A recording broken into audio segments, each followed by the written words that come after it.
Salut à tous. Je sais que dire que le système éducatif, le système universitaire, c'est un scam, ça fait un peu genre script de vente à la Tate. D'ailleurs, le fait qu'il ait acheté le nom de domaine university.com pour défoncer les universités, je trouve que c'est quand même assez succulent. On peut aimer et ne pas aimer beaucoup de choses sur je dirais, le personnage et l'homme, mais putain, le move, lui, il est plaisant. Et du coup, je veux faire un audio là-dessus, sur le scam, une homélie, sur le scam universitaire, ce scam des grandes écoles, des études supérieures. Vous savez, moi, quand j'ai quitté HEC, c'est il y a longtemps, c'est il y a quasiment 10 piges. Non, mais c'était 10 piges, en fait. Enfin, ou peu importe, dans ces zones-là, quoi, vous voyez, donc ça remonte, quoi. Et c'était une putain d'hérésie. C'était vraiment une putain d'hérésie, puisqu'en fait, en France, ce qu'il faut savoir, c'est que les gens vont indexer la taille de leur pénis sur le cours de leur école. Donc si l'école est très bien cotée, qu'ils ont fait une grande école, bah, du coup, ils ont un gros zizi, puis s'ils n'ont fait pas une bonne école, voilà, bref.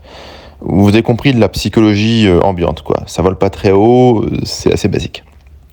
Et c'est très con. Et c'est comme ça. Donc du coup, quand vous quittez le système et vous dites, c'est de la merde, non, les gens là, ça pose problème, parce qu'on s'attaque à leur partie génitale, si tu veux. Je sais que c'est complètement graveleux et pourri comme analogie, mais malheureusement, c'est un peu comme ça que ça fonctionne, quoi. Et tout le monde me disait, mais tu comprends rien, t'es un débile, alors regarde, etc., les statistiques, les bidules, Et effectivement, les gens de la génération avant moi, donc les gens qui étaient peut-être mes parents, on va dire, tu vois, en termes de décalage. Les gens les plus d'entre vous êtes plus jeunes que moi, je suis en début de trentaine. La génération d'avant, vous faisiez HEC, vous faisiez le CP, vous faisiez l'ESSEC, une grande école de commerce, c'est probablement le diplôme qui avait le meilleur retour sur investissement. Bien plus, je pense, que faire l'ENS, ou que faire Polytechnique, ou que faire des trucs comme ça. Parce que c'était la mondialisation, c'était le début de LVMH, c'était les fleurons français qui sont allés s'internationaliser dans le monde entier, Danone et compagnie, Vinci, tout ça. Mais à notre époque, c'est très différent.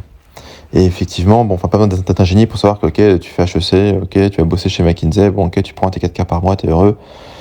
Un peu moins en fonction du cabinet de consulting et de ton école et de ta persévérance, quoi. Alors qu'on voit bien qu'à intelligence égale, à travail égal et surtout à prépa, le fait à prépa, c'est un investissement de temps et ou d'argent qui est énorme. Faire une école de commerce ou une grande école, c'est un investissement de temps et ou d'argent qui est énorme.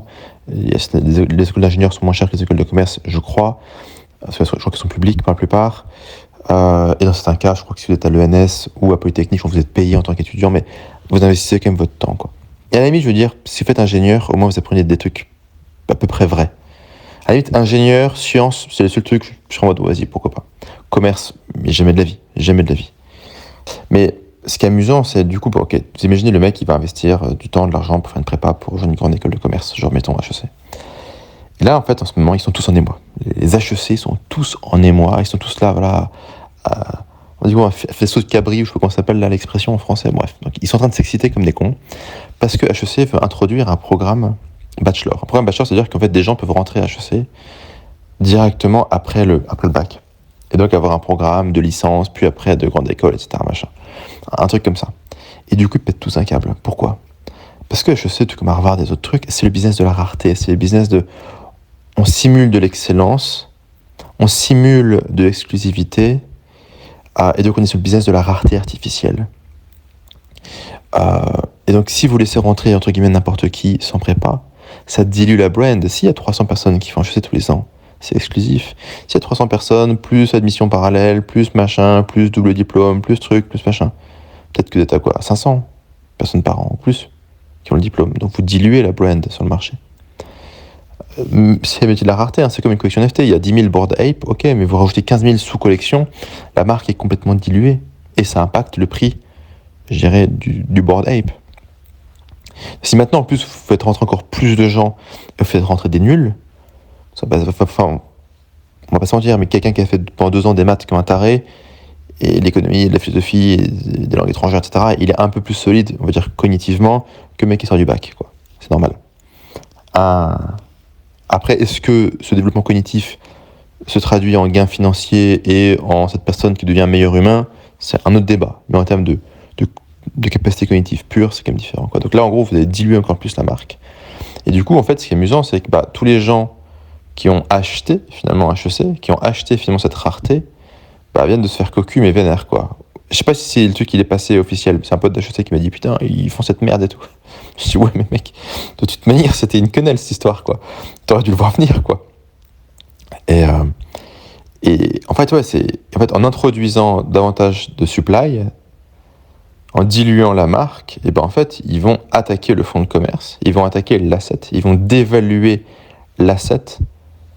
Tous les gens qui ont fait l'effort, enfin l'effort financier, l'effort, on va dire mental et l'effort, enfin ce que vous voulez, de rentrer dans ce système-là, quoi, par le passé. Donc, tous ces mecs-là ont fait un effort colossal.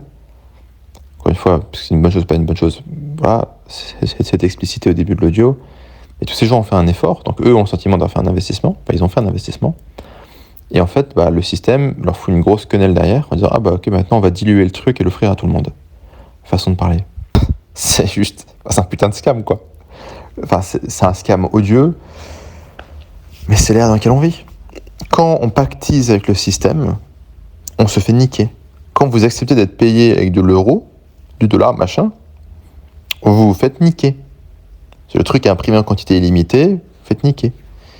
En fait, j'ai l'impression que plus t'es un bon soldat, même un soldat quali, tu vois, plus tu sais baiser, quoi.